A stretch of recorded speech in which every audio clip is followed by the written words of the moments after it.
फेला पारेका थियौँ र उक्त शवको शनाखत मृतकका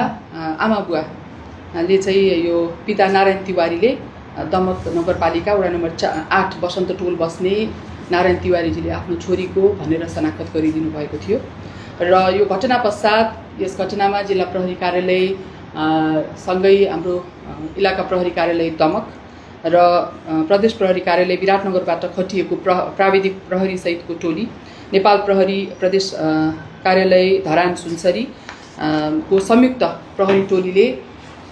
यो मृतकको जुन लास बरामद भएको दिनदेखि आजका दिनसम्म हामीले एकदमै सूक्ष्म रूपमा म्यानुअली र टेक्निकली यसलाई चाहिँ नि अनुसन्धान गरेका थियौँ र यो घटनास्थलका विभिन्न अवस्था थिए, प्राइमेरी र सेकेन्डरी घटनास्थलहरू। यसमा जहाँ मृतकको शव फेला परेको थियो त्यो घटना सेकेन्डरी घटनास्थल थियो भने प्राइमेरी घटनास्थल हामीलाई पत्ता लगाउनु पर्ने थियो र यस अवस्थामा हामीले विभिन्न सीसीटीभी फुटेज, व्यक्ति विशेष, घर छिमेक, आफन्त सबैलाई चाहिँ हामीले म्यानुअली र टेक्निकली मोबाइल फोनका सिटिआर एनालाइसिसदेखि लिएर यो सबै गऱ्यौँ र यसै क्रममा हामीले चाहिँ नि विभिन्न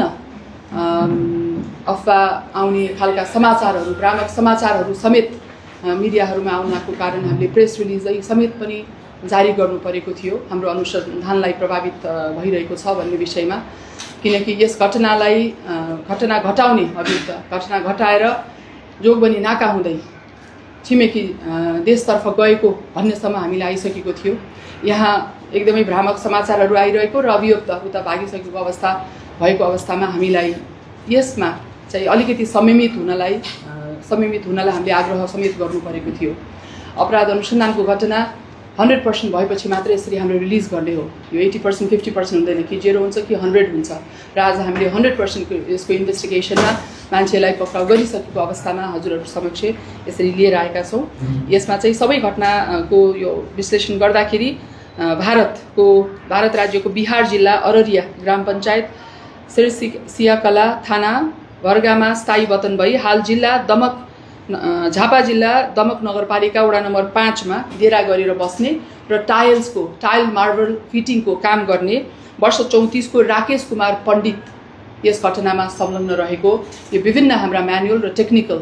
यो इन्भेस्टिगेसनले हामीलाई लेड गर्यो। हामी यो इन्टेलिजेन्स लेड इन्भेस्टिगेसन र एभिडेन्स लेड इन्भेस्टिगेसन दुईटैलाई हामीले फलो गर्यौँ र यसैको आधारमा हामीले 2 महिना 21 गते करिब राति 11 बजे निज पण्डित बस्ने डेरा कोठाबाट उसलाई चाहिँ हामीले यो इलाका प्रहरी कार्यालयबाट खटिनु भएको डिएसपी साहब हरि बस्नेतको कमान्डमा गएको टोलीले पक्राउ गरेर आवश्यक अनुसन्धानको लागि इलाका प्रहरी कार्यालय दमकमा ल्यायो र यस पश्चात चाहिँ यो घटना सम्बन्धी सबै कुरा हामीलाई प्राप्त भयो। जुन हामीले सङ्कलन गरेका सबुत प्रमाणसँग उसका कुराहरू सबै मिलिसकेपछि आज हामीले उसलाई ज्यान सम्बन्धी यो मुलुकी अपराध संहिता 2074 को परिच्छेद 12 र 18 बमोजिम ज्यान सम्बन्धी कसुर र जबरजस्ती करणी मुद्दा दर्ता गरी सम्मानित जिल्ला अदालत झापाबाट 5 दिनको म्याद थपको समेत प्राप्त भएको छ। यसमा चाहिँ निज मृतक रोमा भनिने रमा तिवारी घरबाट 9 बजी बाहिर निस्किन्छन् र भौतारिँदै हिँड्ने क्रममा घटना घटाउने यी व्यक्तिसँग यिनको बाटोमा भेटघाट हुन्छ र त्यसपछि रमाले उसलाई चाहिँ यौन प्रस्ताव राखिसकेपछि त्यहाँ पैसाको कुरा हुन्छ। उसले एटिएम काउन्टरमा गएर पैसा समेत निकालेको देखिन्छ र त्यो पैसा लिए पश्चात उनीहरू एउटा झाडीमा जान्छन् जुन हाम्रो पहिलो क्राइम सिन हो र त्यहाँ गइसकेपछि यिनीहरूको झगडा हुन्छ र झगडा भइसकेपछि दुईतर्फ झगडा भइसकेपछि यो पण्डितले चाहिँ रोमा तिवारीको घाँटी थिचेर हत्या गरेको देखिन्छ।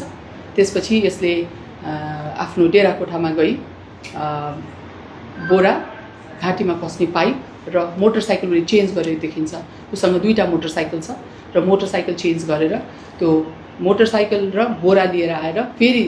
त्यो मृत्यु भइसकेकोमा उसलाई कन्फर्म हुँदैन र त्यो पाइपले फेरि उसलाई घाँटी कस्छ, बोरामा बाँधेर मोटरसाइकलमा राखेर उसले खोलामा फाल्छ। यस घटनामा अहिलेसम्मको हाम्रो अनुसन्धानमा